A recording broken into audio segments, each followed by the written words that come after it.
The governor of Rivers State, Siminalayi Fubara, and state lawmakers have been advised to sheath their sword and concentrate on governance, as the current political crisis triggered by an impeachment notice may lead to the imposition of another state of emergency to the detriment of the citizens. Residents of the state who spoke with Arise News are also urging the governing All Progressives Congress in the state to call both actors to order. Uduak Patrick filed in this report. 24 hours after the Rivers State House of Assembly initiated a fresh attempt to impeach Governor Siminalayi Fubara, residents of the state have warned both arms of government to stay action and refocus on governance to prevent the imposition of a state of emergency by federal authorities. The development marks the third attempt to impeach Governor Fubara, with the first attempt earlier made on Monday, October 30, 2023, and the second attempt made on Monday, March 17, 2025. But Speaker Martin Amewule insists the Assembly is right to embark on a fresh impeachment move, as Governor Fubara has been spending public money without budgetary approvals. Rather than caution the governor for his infractions on the Constitution, they are clapping for him. Rather than calling on the governor, they are calling on our FCT minister, who is helping Mr. President in Abuja, and making it look like it's a problem between the FCT minister and the governor. It is not FCT minister and the governor. It is the governor and the Constitution. The governor is a threat to our democracy. It is better we all resign and leave the governor and those he wants to use to defraud Rivers people. We cannot continue to allow this to happen. Some political actors tell Arise News that President Bola Ahmed Tinubu's constant interventions may have led to the failed attempt in the past. And I'm confident in my heart that Mr. President definitely will never take this for granted. I will never allow such a thing to happen as long as Nigeria is concerned and as long as APC is concerned in Rivers State. Our state needs peace at the moment, and what they have done now is not in the interest of Rivers people. Even not for anything, at a certain time you make consultation with your constituents. And to them, what has the constituents said? Because you must consult your constituents before taking such decisions as this. Because impeachment does not start and end with them. Remember, as assembly members, we have given them mandate to represent us there. And to represent us means to checkmate the executive. But the APC in the state also remains divided between Tony Okocha, who is recognized by the National Working Committee, and Emeka Beke, who still claims to be the genuine Rivers APC chairman, who was validly elected as a state congress and not imposed.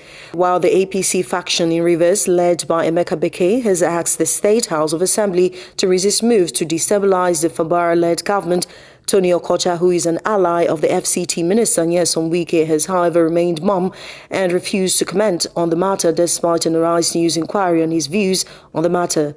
This development has further divided Rivers residents who thought it was previously an internal issue within the former ruling People's Democratic Party, from which both actors defected to the APC. Governor Fubara had, while receiving the APC membership card at the Rivers State Government House from Okocha, said his decision to join the APC is aimed at aligning with the ruling party at the federal level to ensure political stability, commending President Bola Tinubu for supporting his administration.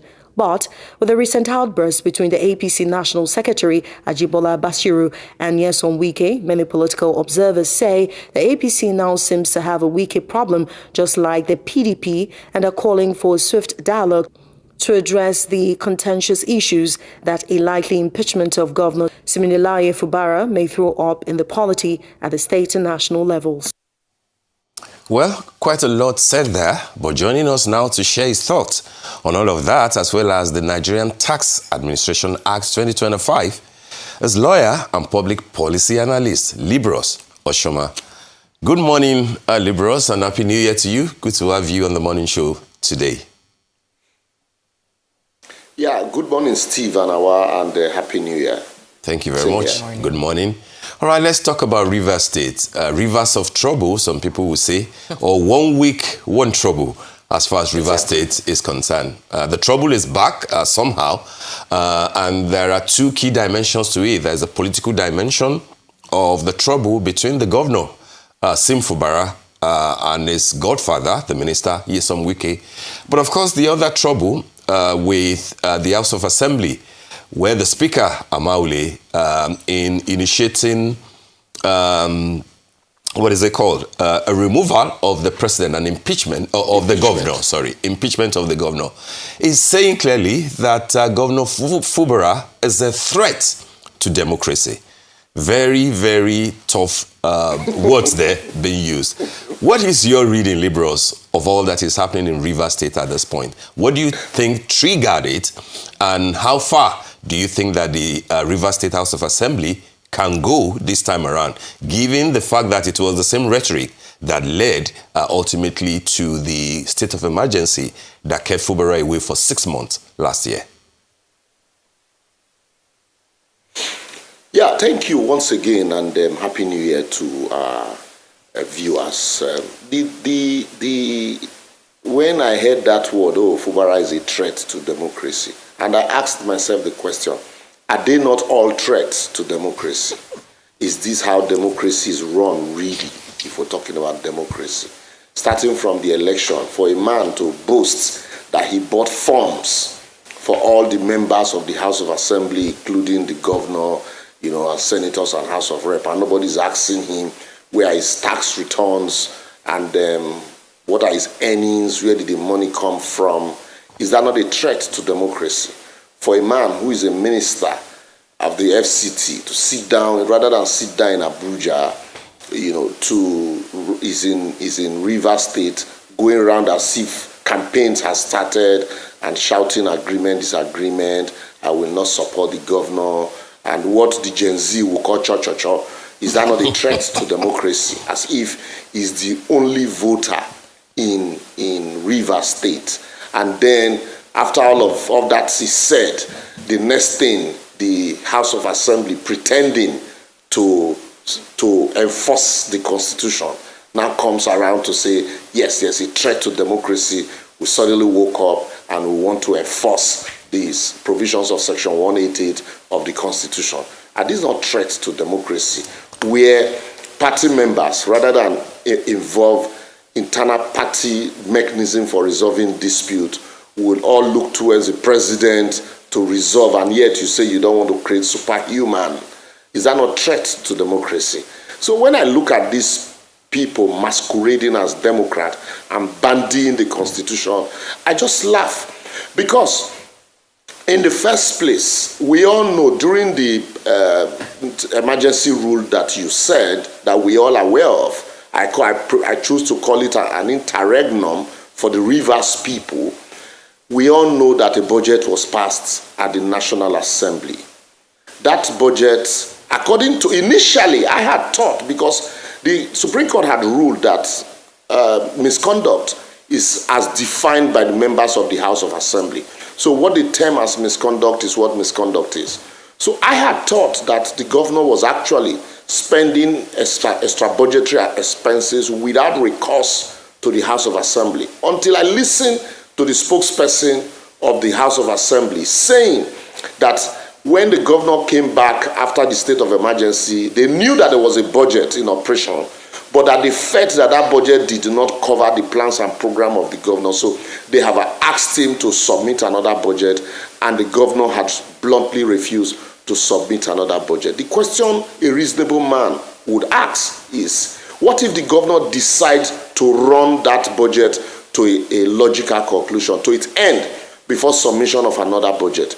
Must you now define what the governor's plans and programs are for the governor? Or are you in a position to tell him what he should do or how he should implement a budget that had been passed, duly passed, when you were away? Or also, are you surreptitiously asking the governor to bring a budget so that you can also add your interest to that budget? And failure to add your interest to the budget is what is leading to all of this. These are the questions that they are not ready to ask. Right. And sorry, lastly, and they keep, I don't know what they call the rest of us, telling us that it has nothing to do with the FCT minister who is helping Mr. President in Abuja. Is that how to help Mr. President? We've seen the FCT minister all over the internet as if he's campaigning, going everywhere, holding rallies. Is that help of Mr. President also? And then the next move was an impeachment notice. I don't know what these people call us sometimes, but we'll look at the process of impeachment, because you have asked how long this would take and how long it will go. There are procedures, and for a long time now, most of the impeachments that had been impeachment, no matter how well crafted, that we had seen in recent time, including that of the Edo State Deputy Governor and that of Kogi State Deputy Governor, the Supreme Court had nullified them, because you remember that ouster of the jurisdiction of the court in subsection 10 of section 180 had been what they were previously using to carry out kangaroo processes of impeachment. But the court had said, well, without compliance with subsection 1 to 9, strict compliance, certainly the court will invoke subsection 10. And in invoking subsection 10, the court had nullified all of those previous impeachment that had been held. So we'll maybe with time we'll go through the process step by step. Yes, I actually want to borrow your legal mind to ask a couple of questions concerning this impeachment notice. First of all, the 7-day statutory window that's been given for response. What's the immediate legal checkmate, so to speak, that Governor Fubara can make to stall the process, seeing as it has the 7-day window? And also, I'm aware that there's an error on the impeachment notice in terms of how Fubara is addressed. He's referred to as Madam. Don't know if that's supposed to be some kind of shade or if it was a clerical error. But could this be a reason to nullify the legal validity of the service? And also, Minister Wike alleged that Fubara reneged on the 2025 June peace deal that was brokered by the president and himself. Legally speaking, can a breach of a political agreement ever serve as a foundation for gross misconduct under Section 188 of the Constitution? So those legal questions for you. What do you think, Libras? Yeah, first and foremost, the impeachment notice must be served personally on the governor. That's 7 days window. There is no legal impediment because that action, the court cannot, in all honesty, there is no legal provision to empower the court to stop an act, because that would mean the court interfering with the functions and duties of the legislature, one arm of government interfering with the functions of another arm of government. So there is no provision in the law that empowers the court to stop that notice. If it's addressed as, what do you call it, madam, it might be a clerical error or a shade, but maybe at the end of the day, that also might be a ground for challenge. But the notice must certainly be served personally, even though it is not spelled out in the Constitution, but with the protectorate of authorities, when originating documents or processes like this, it is insisted that the court had insisted that they must serve personally. And then after that, he has about a 14 days window within which to respond. Whether he responds or not, the House of Assembly can decide to go ahead to take a vote on whether the matter should be investigated or not. And then on the other question, I really didn't get that other part of the question on, I'm trying to remember now. It's the breach of a political agreement. Wike is alleging that Fubara reneged on the... So the political agreement, you remember, if you remember, what even led, first and foremost, what led to the state declaration of a state of emergency was a breach of that same agreement. You remember when they went to the president's, when they visited the president, an agreement was reached and signed, and it was authenticated by the president and as an executive order. So when the governor got back to Port Harcourt, his associates and advisors told him that an executive order cannot, the president cannot, by executive order, direct the governor. And so that led to the breakdown of that agreement. And you hear Wike shouting agreement is agreement, agreement is agreement. But because the Supreme Court had heard that the House of Assembly, it is what the House of Assembly terms as misconduct. That is misconduct. There's no definition for misconduct in that regard in the Constitution. But I doubt if you stretch that interpretation, depending on what an agreement or that agreement is, because, for example, the law cannot enforce an illegal agreement. If that agreement requests the governor to co-join or co-assent to the budget with Wike, who is not a governor of the state, that agreement is clearly illegal. It's I think it's a gentleman agreement, and to a large extent also, I think some provisions of that agreement had also been executed.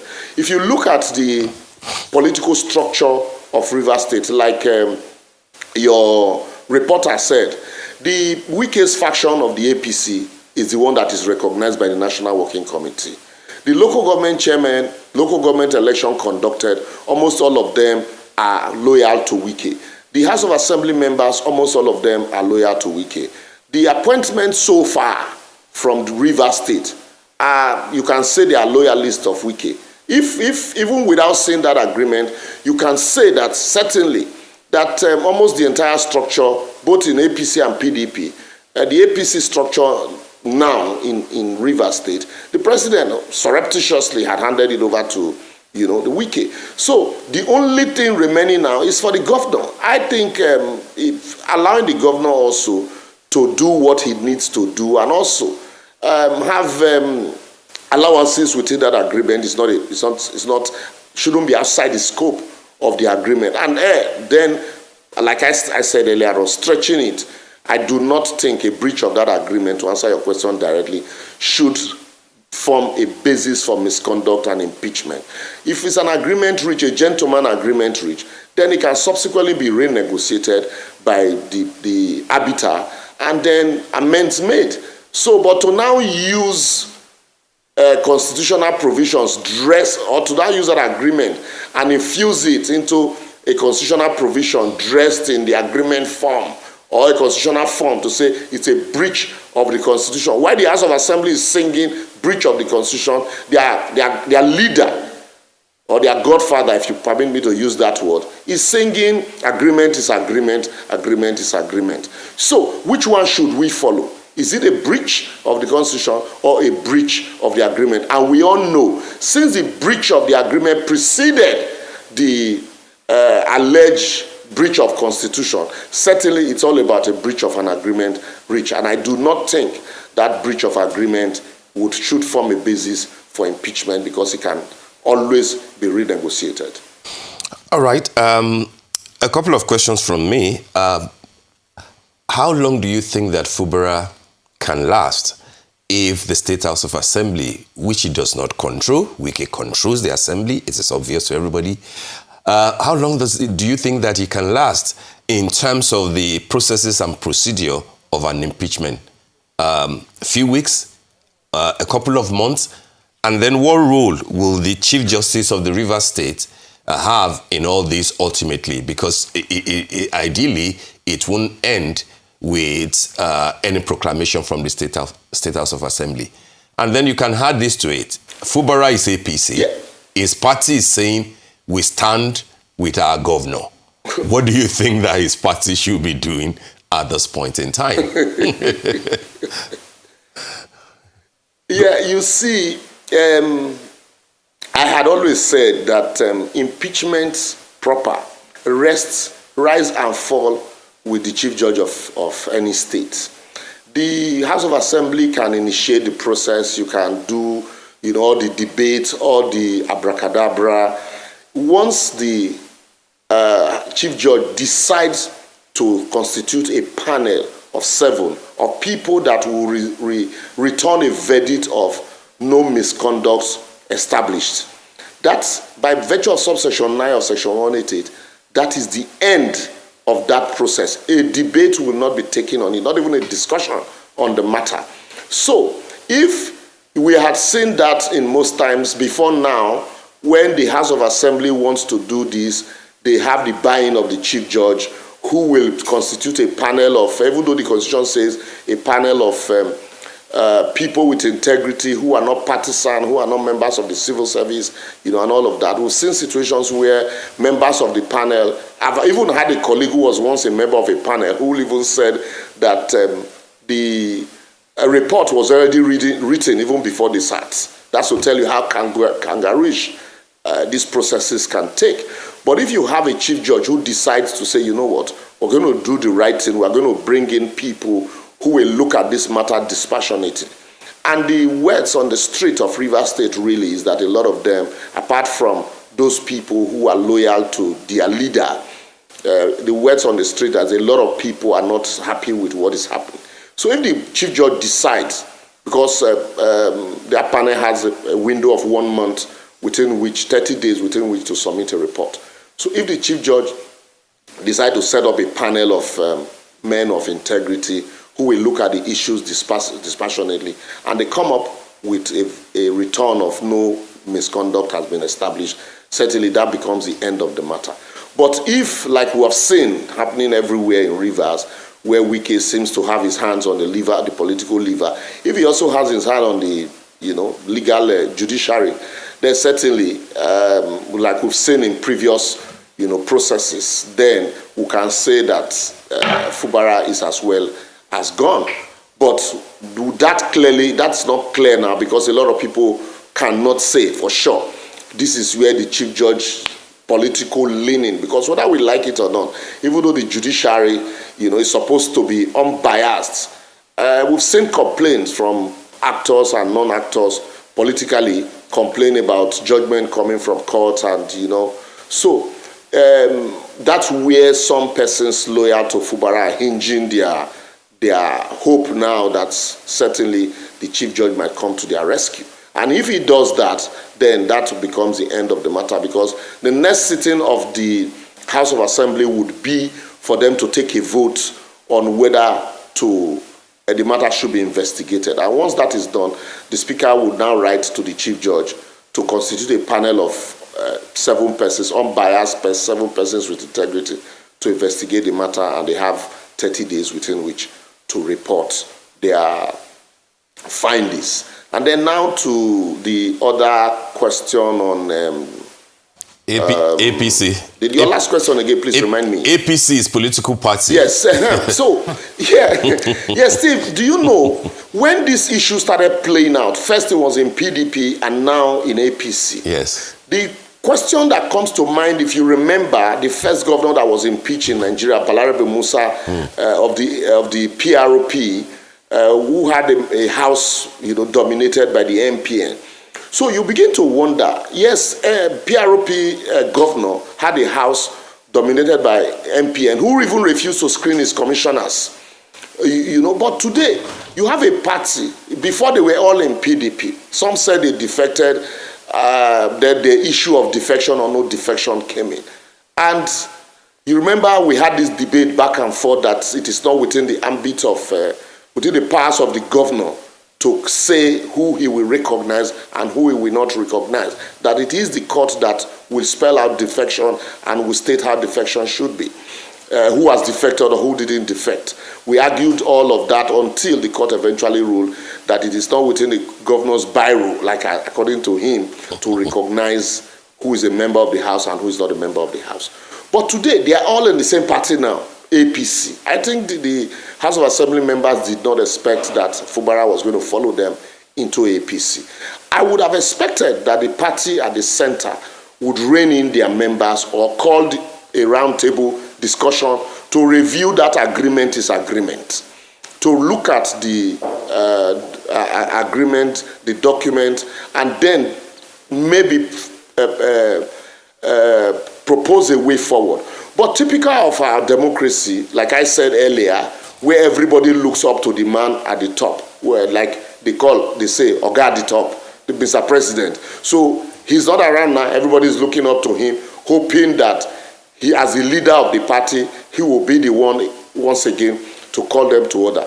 Wike is not a member of their party, and it is laughable that you have APC-dominated House of Assembly this time, you have a governor who is a member of the APC, and then that same APC House is proposing to impeach a member of their party in favor of a non-member of the party. That's laughable. And I do not see how APC, if they allow this to go through, I do not see how they would, explain this, including Mr. President, to Nigerians.